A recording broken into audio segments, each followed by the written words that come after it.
Kasunod ng pagpapakilala sa bagong Santo Papa, makakapanayan po natin Father Greg Gaston, ang rector ng Pontificio Collegium Filipino sa Rome, Italy.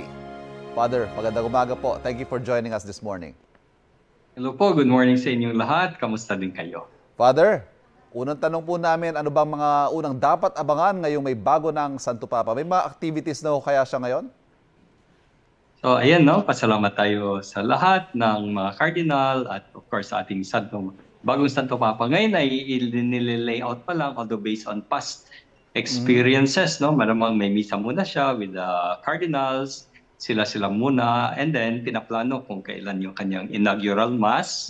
Hindi pa natin alam, baka ilang days, no, kasi mag-organize pa lahat, and then darating yung mga heads of states, napakalaking celebration. So, inaantabayanan pa natin yung mga schedules. So, between now at yung inaugural mass po ng ating bagong Santo Papa, posible kaya magpakita siya sa publiko? As of now, wala pa muna yan kasi yan yung first public act niya, kumbaga. Father, ano ho kayang suporta? Of course, may mga expectations sa ating bagong Santo Papa, pero sa panig naman po ng mga mananampalataya at ng Simbahang Katolika, ano ho kaya ang pwede maitulong para sa liderato ng bagong Santo Papa? Palagay ko lahat tayo, no, kung saan man tayo naka-assign, palagay ko kahit Catholic or hindi, no, kasi yung ibig naman ng Panginoon ay para sa lahat, no, yung pagmamahal. Kaya whether Catholic or hindi, and then nagre-reach out naman yung simbahan, mga project natin, hindi lamang para sa Katoliko. Hindi ka naman tatanungin, Katoliko ka ba? Kung hindi ka papakainin. Hindi. So para naman sa lahat. So patuloy, at yan din ang gusto ni Pope Leo na maging bridge yung ating simbahan para sa iba't ibang mga tao. Gusto ko hong ipursu pa yan, Father, kasi may bagong leader ang Simbahang Katolika at syempre may sarili siyang estilo pamamalakad. We know that he's Augustinian, we know he's a missionary. Ano ho kaya pwedeng asahan ng mga mananampalataya sa pamumuno nitong si ni Pope Leo?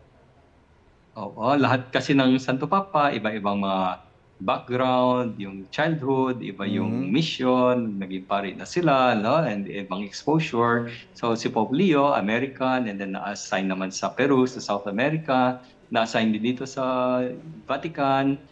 Dahil mga cardinals, marami din sila iba't ibang mga experiences, iba-ibang mga, and then naging general pa siya ng mga Augustinians, kaya very well versed siya sa buong mundo, no? Kumbaga hindi lamang siya para sa Amerika na background niya, hindi lamang American, no? Kundi universal, Catholic talaga.